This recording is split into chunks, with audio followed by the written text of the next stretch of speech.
Bir kişi tutsana gel bir tane. Tutsana kahper. Vahe.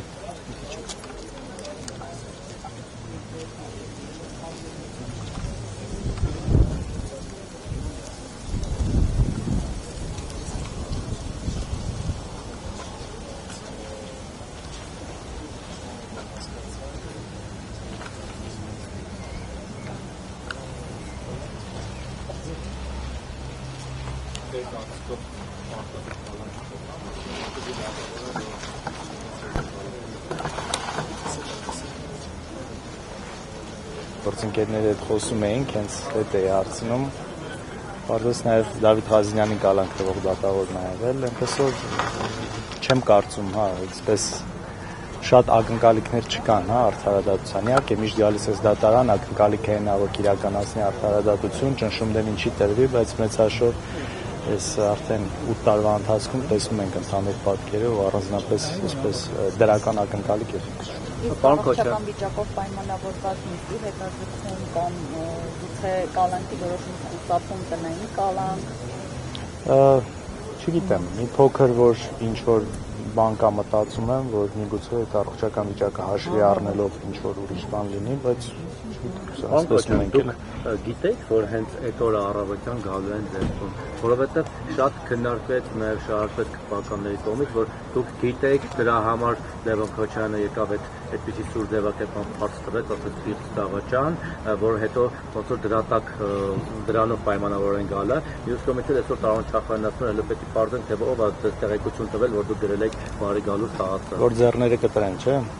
Ես ուզում եմ հաղորդում տալ հանցագործության մասին այս առումով,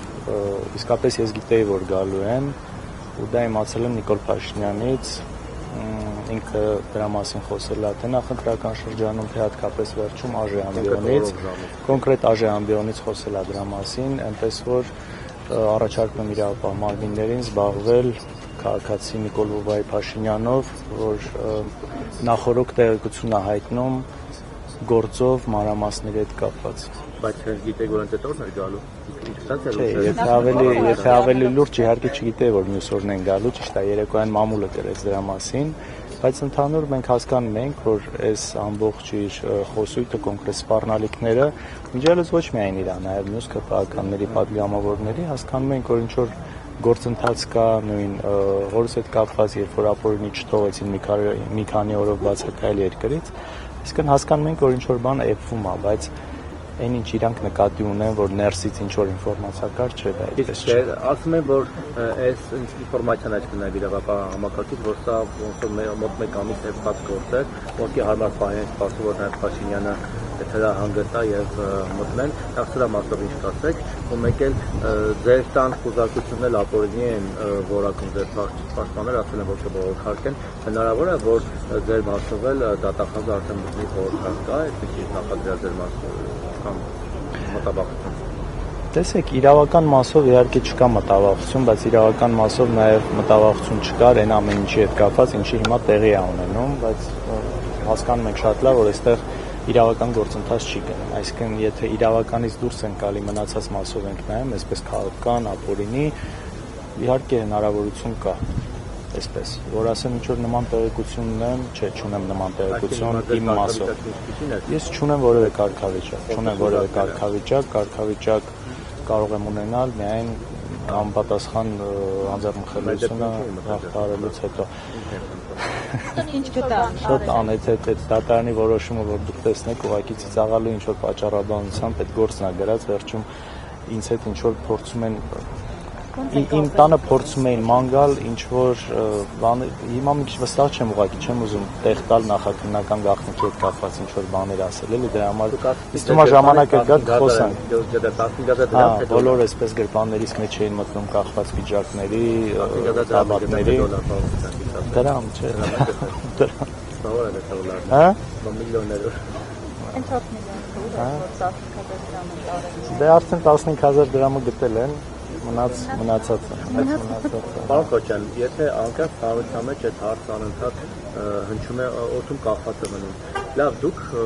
ասում եք 4 միլիարդ չունեք, չեք ասում ինչքան եք, բայց ասեք 4 միլիարդ չունեք, դուք ասեք, որ օրինական վարձակել եք երիտասարդին, բայց մարդը ասում հարց առաջում, դուք եղել եք նախագահի որդի, ձեր հայրը եղել է նախագահ, աշխատավարձով ածող, այդքան հսկայական անշարժ գույքը, բիզնեսները, այդ միլիոնների վերջը ձեզ ողջ եք։ Դրա ծագումը կարող եք դուք ինքներդ բացել ցույց տալ, թե ոնց եք աշխատել, դարձել 1, 2, 4 կամ 14 միլիոն դոլարով մարդ ընտանիք։ Անկեղծ ասած ես այս հարցը այսօրին ինձ էլի տվել, էլի են տվել, դուք էլ եք էլի տվել այս հարցերը։ Հիմա տեսեք այդ հարցերի պատասխանները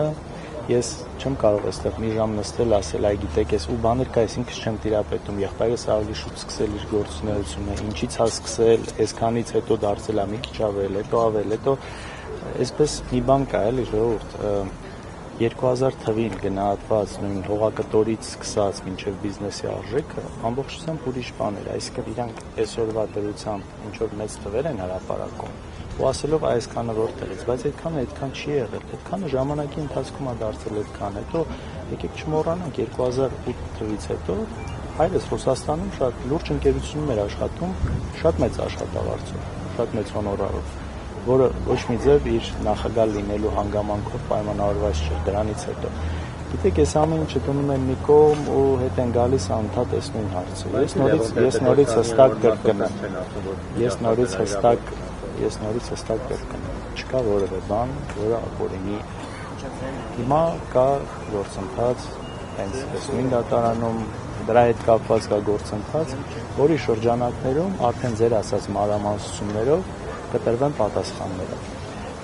Շատ լավ գիտեք, որ դատական համակարգի հետ կապված բացարձակ չկա վստահություն, տեսնում ենք ինչա կատարվում։ Հիմա նաև փաստաբանական, դատավարական տակտիկայից ելնելով ժամանակից շուտ ինչ որ բաներ չենք ուզում բացահայտել, որովհետև այստեղ, այսպես ասած, արդար խաղ չի գնում, որ դու փորձես ուղղակի ինչ որ բան բացատրել, որովհետև հասկանում ես դու ինչ որ բան, որ այսինքն նպատակը մեր հանդեպ դրած է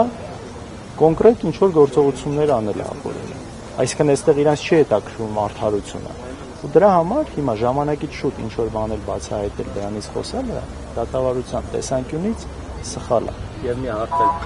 Ռոբերտ Քոչարյանին արդեն երկրորդ թե երրորդ անգամ են ուղարկում կալանքի, իսկ այս Սերժ Սարգսյանի մասով նման բան չկա եւ էլի մարդկանց հարց առաջաբան է լինում, որ Սերժին մերվեցին, Քոչարյանին երկու անգամ նստեցնում են, իսկ այս Սերժ Սարգսյանի մասով ընդհանրապես խափավամիջոցը սեկտորակեցին։ Դուք սրա վերաբերյալ կարծիք ունեք։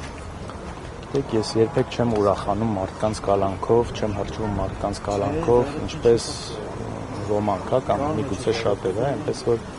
ես շատ ուրախ եմ, որ Սերժ Սարգսյանը կալանքի մեջ չի ու չկա նման գործընթացի մասով։ Ասածը չեմ ուզում մեկնաբանել, գիտեք, կան տարբեր կարծիքներ, չեմ կարծում, անկեղծ չեմ կարծում, որ պիտի ուրախանամ դրան։ Բայց ձեզ մոտ հարց առաջանում է, թե ոնց է լինում, որ այս գործով Ռոբերտ Քոչարյանը Ես չեմ մտածում դրանից ու ինձ մոտ հարցեր չեն առաջանում այդ առումով։ Պարոն Քոչարյան, շատ կարծիքներ կան, որ պարոն Քոչարյանի ձերբակալել են կապված Տիգրանաշեն դեպքերի հետ, հավերժ գործընթացների չկապված։ Տեսեք, այն գործը, որով հիմա գործընթացը սկսել են, շակերտների մեջ իրավական, դեռևս 2018 թվականից կա հարուցված։ Այնպես չի, որ ոչ մի նոր հանգամանք չի եղել, նոր բան չի եղել, որ մեկ էլ իմացել են, ինչ-որ նոր բան է եղել։ Այսինքն, այս ժամանակի ընտրությունը ինքն իրանով իհարկե հարցեր առաջացնում է։ Ինչի հենց հիմա, ինչի որոշեցին, ինչի չգիտեմ, Մերիբան Ալիևայի ծնունդի օրը, այսինքն այնքան աբսուրդների մեջ ենք, որ նույնիսկ sense բաների շուրջ ես արդեն սկսում մտածել, բայց կարող է իրականում սա ինչ որ հատուկ է այդ օրը ընտրված, ինչ որ գործընթացների հետ կապված։ Այնպես որ ասել, որ այո, սիմվոլիկա սիրում են, այնպես որ ասել, որ այսպես հստակ կարող եմ ասել ինչի հետ կապված, իհարկե չէ, բայց առնվազն այս տարիների իրենց գործունեությունը կասկածի տարբեր տեղիքներ գալիս է։ Պարոն Քոչարյան, վերադառնալով արժան հնչեցող հայտարարություններին, տեսեք, փաստացի տրվեց հանձնումների անոնց, նոր հանձնումների, տրվեց բռնաճնշումների հրահանգ, արդեն եղեք հրահանգ, ինչպես եք պատրաստվում այս ամենին հիմա կայել, պայքարել, հաշվի առնելով նաև անվստահությունը դատական համակարգի նկատմամբ։ Գիտեք, մեծ հաշվով նույն ձև ինչպես որ արել ենք, մենք երբեք չենք դիմել որևէ հակաիրավական միջոցների, հակաիրավական գործիքների, Այս առաջին հերթին այստեղ մեր անձնականից մի կողմ դրած ավելի մեծ հարց կա այս ամեն ինչի մեջ ու իրապես եթե անձնականը լիներ այս ամեն ինչի մեջ չէինք լինի։ Մեր ժողովրդի հետ ավելի լավ աշխատելու մեջ է լուծումը, որովհետև ի վերջո քաղաքական լուծում պետք է լինի այս ամեն ինչի։ Պետք է ավելի փորձենք լավ աշխատենք, ավելի ճիշտ ձևով խոսքը տեղ հասցնենք, ավելի լավ կարողանանք այս սուտի մանիպուլյացիայի դեմը պայքարել։ Այս է մեծ հաշվով։ Քաղաքական պայքարը ավելի շատ մարդու ի վերջո պետք է կարողանանք համոզել, թե ով է այս իշխանությունը, ուր է տանում ու ի վերջո էլ ինչ վատ հետևանքներ ունենալու իրենց շարունակական իշխանության մնալը։ Մենք երբեք չենք հրաժարվել, հավանական է, թե միշտ էլ հավանական համարել ենք, բայց այստեղ կան շատ երթեների մտքեր, բայց միշտ էլ այդ հնարավորությունը կարող է լինել, եթե լինի այսպես տարբեր նախապայմաններ, կամ որ այդ նախապայմանները կարողանանք որպես քաղաքական ուժ ճիշտ ձևակերպենք ու այդ մթնոլորտը ստեղծենք փողոցային պայքարի համար, այնպես որ այո, հնարավոր է։ Միջազգային հանրության դերությունը ինչ որ պայմանավորված այստեղ եք ասում եք ձեր գործընկերներին, այսօր օրինակ Պեսկովը ասաց, որ Հայաստանի ներքին գործերին չի պահանջվում, բայց հույս հայտնեց, որ ամեն ինչ օրենքի շրջանակում կլինի, հենց պարոն Ռոչյանի մասով ասում։ Ձեր կարծիքով ինչու են լռում եւ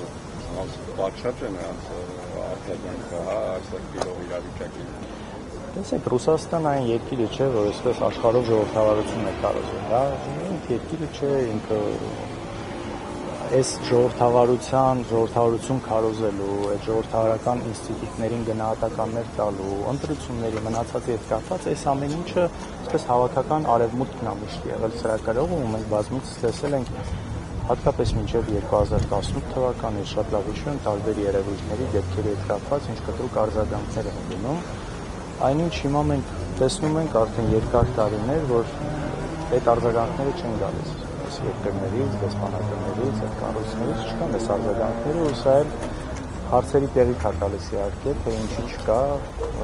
այսօր նաև դրա մասին ազգային ժողովում էլ խոսվեց, որ իսկապես սա ինչ-որ գին ունի, ու այս գինը վճարելու է ոչ թե անձամբ Նիկոլ Փաշինյանը իր այս ապօրինությունների վրա, որ աչք է փակում, այլ վճարելու է հայ ժողովուրդը եւ շարունակում է վճարել հայ ժողովուրդը, որովհետեւ ուրիշ նորմալ տրամաբանություն չկա ստանում։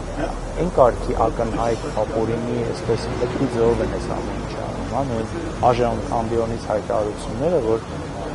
ուղղակի վստահ եմ, որ իրենք տեսնում են այս ամեն ինչը, իրենք տեսնում են այս ամեն ինչը շատ լավ հետևում են, բայց այսպես լուր առանց ոչ մի արձագանքի։ Ու սա պատճառն է, թե ինչ չեն արձագանքում։ Ըստ երևույթի այս այն մարդն է, որն իրենց պետք է, որ ինչ որ ծրագիր ունի անելու, որին իրենք ամեն ձև այսպես պահում են իշխանության, նաև նախընտրական շրջանում միջալոց են աննախադեպ աջակցությունը, որը իսկապես ընդունված չէ ընտրություններից առաջ, այդ կարգի միջամտություն ընտրական գործընթացին ուղիղ աջակցությունով, այսպես տարբեր այցերով, ֆինանսավորումներով, բայց այս ամեն ինչը արվում է, ու սա ունի հստակ նպատակ, դրա համար էլ այս ամեն ինչի վրա աչք են փակում, ու սա ի ցույց է դնում շատ ավելի վառ, որ ժողովրդավարությունը ոչ թե բացարձակ արժեք է, այլ գործիք է, որ օգտագործում են իրենք, երբ որ իրենց նպատակը հարմար է։ Շնորհակալություն։ Շնորհակալություն։